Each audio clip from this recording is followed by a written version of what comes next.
Bismillahirrahmanirrahim. Bəqərə surəsi 34-36-cı ayələr. Ayələrin tərcüməsi. Xatırla ki, mələklərə, Adəmə səcdə edin, iblisdən başqa hamısı səcdə etdi. Yalnız o qürrələnərək imtina etdi və əmrə tabi olmadığı, təkəbbür etdiyi üçün kafirlərdən oldu. Və Adəmə dedik, ey Adəm, sən zövcənlə cənnətdə məskunlaş və hər ikiniz oradakı nemətlərdən istədiyiniz kimi bol-bol yeyin. Yalnız bu ağaca yaxın düşməyin, yoxsa zülm edənlərdən olarsınız. Lakin şeytan onların cənnətdən yayınmasına səbəb oldu və olduqları yerdən çıxartdı. Bu zaman onlara, bir-birinizə düşmən kəsilərək yer üzünə inin. Yerdə sizin üçün müəyyən vaxta qədər sığınacaq və dolanacaq vasitələri var dedik. Ayələrin təfsiri. Adəm əleyhissalam cənnətdə.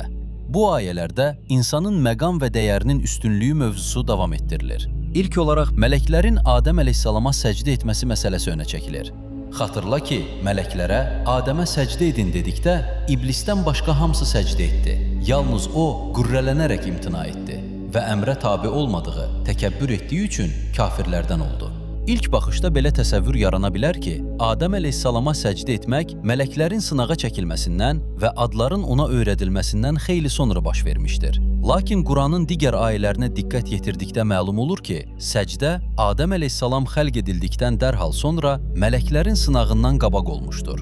Hicr surəsinin 29-cu ayəsində deyilir, mən onu tamamlayıb öz ruhumdan üfürdüyüm zaman siz ona səcdə edin. Digər ayələrdə, o cümlədən Sad surəsinin 72-ci ayəsində də bu məzmuna rast gəlirik. Üstəlik, Adəm əleyhissalama səcdə onun məqamı aydın olduqdan sonra baş versəydi, bu onun mələklərdən üstün olduğuna dəlalət etməzdi. Çünki onun üstünlüyü o vaxt artıq məlum olmuşdu. İnsan xəlq edildikdən sonra bütün mələklərin ona səcdə etməsi onun açıq-aşkar məqamının üstünlüyündən xəbər verir. Allahın yer üzündə canişini olub peyğəmbərlər, xüsusilə də İslam peyğəmbər salavatullah kimi övladların yetişdirilməsi potensialına malik bir insan həqiqətən də ən böyük ehtirama layiqdir. Özümüz bir neçə elmi kəşf edən şəxsə necə hörmət edirik? Görün onda yaradılışın sirlərindən xəbərdar olan ilk insanın vəziyyəti necə olmalıdır?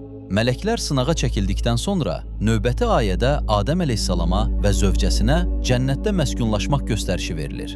Və Adəmə dedik, ey Adəm, sən zövcənlə cənnətdə məskunlaş və hər ikiniz oradakı nemətlərdən istədiyiniz kimi bol-bol yeyin. Yalnız bu ağaca yaxın düşməyin, yoxsa zülm edənlərdən olarsınız.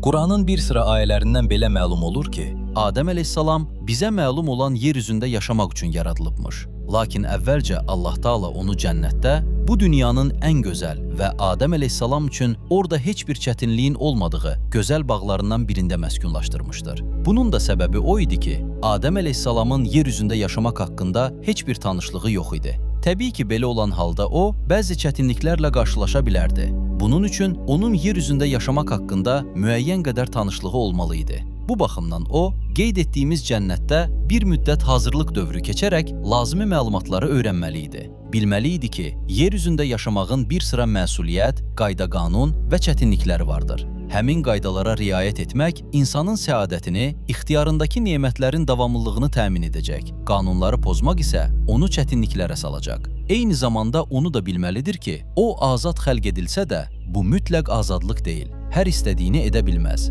Bəzi şeylərdən uzaq durmalıdır. Həm də onu bilməlidir ki, nə vaxtsa yanlış hərəkət etməklə səadət qapıları birdəfəlik üzünə bağlanmır. Səhvini düzəltmək üçün Allah Taala ilə yenidən əhd-peyman bağlayıb, bir daha bu səhvi təkrarlamayacağına söz verməlidir ki, təzədən ilahi nemətlərə qovuşsun. Bütün bunları öyrənmək, dost ilə düşməni tanımaq üçün Adəm əleyhissalam bir müddət qeyd etdiyimiz cənnətdə məskunlaşmalı idi. Məhz bu hazırlıq dövrünü keçdikdən sonra yer üzündə yaşamağa başlamalı idi. Həm Adəm əleyhissalamın, həm də övladlarının gələcəkdə buna ehtiyacı var idi. Buna görə də çox güman ki, Adəm əleyhissalamın Allahın yer üzündəki canişini olaraq xəlq edilməsinə rəğmən bir qədər cənnətdə məskunlaşması və ona bir sıra göstərişlər verilməsi hazırlıq məqsədi güdmüşdür. Növbəti ayədə Allah Taala Adəm əleyhissalama müəyyən bir ağacdan istifadə etməyi qadağan edir.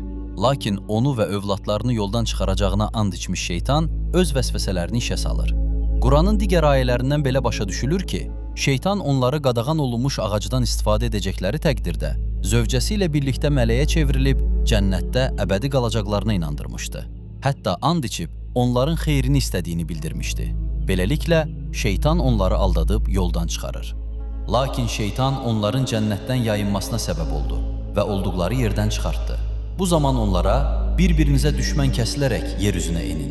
Yerdə sizin üçün müəyyən vaxta qədər sığınacaq və dolanacaq vasitələr var, dedik.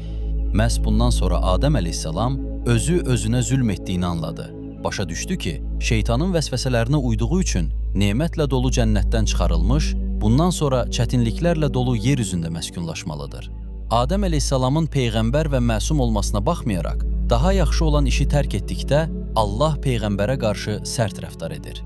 Bu, sanki adi insanın günahı kimi bir şeydir. Bu səbəbdən də onun cənnətdən çıxarılması Allahın əmrindən çıxmasının ağır cərməsi idi. Əgər sən də Quranı dərk edərək oxumaq istəyirsənsə, abunə ol və birlikdə öyrənək.